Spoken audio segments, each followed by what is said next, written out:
It is my great pleasure to introduce Cooper Lee Bombardier, a class of 2011 Lambda Fellow in Fiction. Woohoo! Yeah.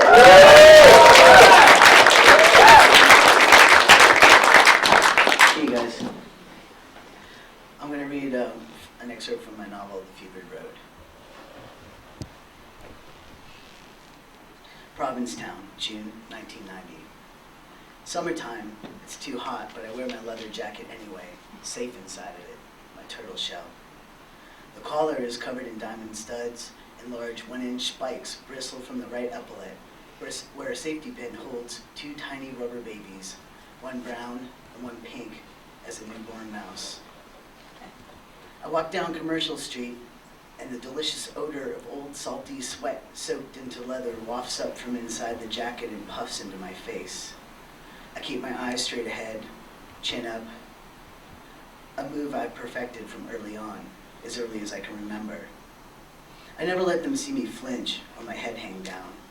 I never let anyone know how bad it felt to be on the outside, and at some point along the way I just stopped trying to squeeze inside. It wasn't worth the slow peeling away of self required for membership. The chin up, eyes ahead walk was a tool I'd sharpened, honed to a keen edge. When I walked down the street alone, I mentally encased myself in a bulletproof bubble, kind of like the Pope, untouchable, unreachable by the judgments or insults of anyone. The early evening main drag of P-Town is thick with tourists who walk as slow and unconscious as cows right down the middle of the road. Townies and summer workers zipping in between like silver minnows, rushing off to their second or third jobs. You can work as many jobs as won't kill you and make your college tuition like I do, or squirrel enough cash away to feed yourself and drink beers at the Rooster Bar all winter. Or just blow it all away partying and then do the exact same thing all winter long down in Key West. Makes me tired just thinking about it.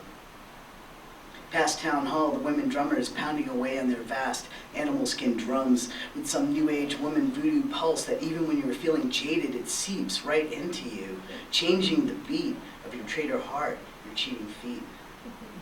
Swear to God, I'm the only person in Provincetown who doesn't own a drum of some kind. Hippie kids selling bags of weed, an old towny man, and a couple of tourists slurping up ice cream cones line the wooden benches. Leather daddies and cod pieces swagger past families buying kites. A mime turns the night air into a claustrophobic box around her with her hands. Collegiate lesbians with French glasses and drag queens and cute young fags in hot pants dart in between the crowds on roller skates and gorgeous ancient Schwinn bicycles. In my bulletproof bubble, I am immune, and yet I take all of it in. The sights, the sounds, the smells of everything, seeping into every pore. I'm a sponge, a sea anemone. Sometimes in this funky little fishing village, I feel so deeply in love with the place, the briny air, the beautiful drag queens, the old buildings pilgrims floated across the bay, the sun setting into the sea at Race Point with people clapping. They sit there, they clap. They clap when the sun sets. It's beautiful. The thumping bass of house and techno pounding from the nightclubs, the rigging clanging all gentle against sailboat masts in the harbor, the watchful low bleat of the foghorn, the hour's bells ringing from the top of Town Hall, the smell of greasy fried dough from the Portuguese bakery, and fried clam rolls on the wharf, mixing with a sugary rush of saltwater taffy being churned at the penny candy store.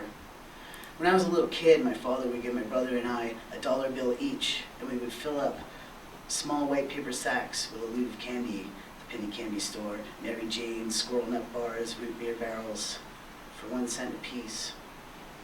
I'm 20 years old, and I've only lived in Abington and Boston and now here, but I'm in love.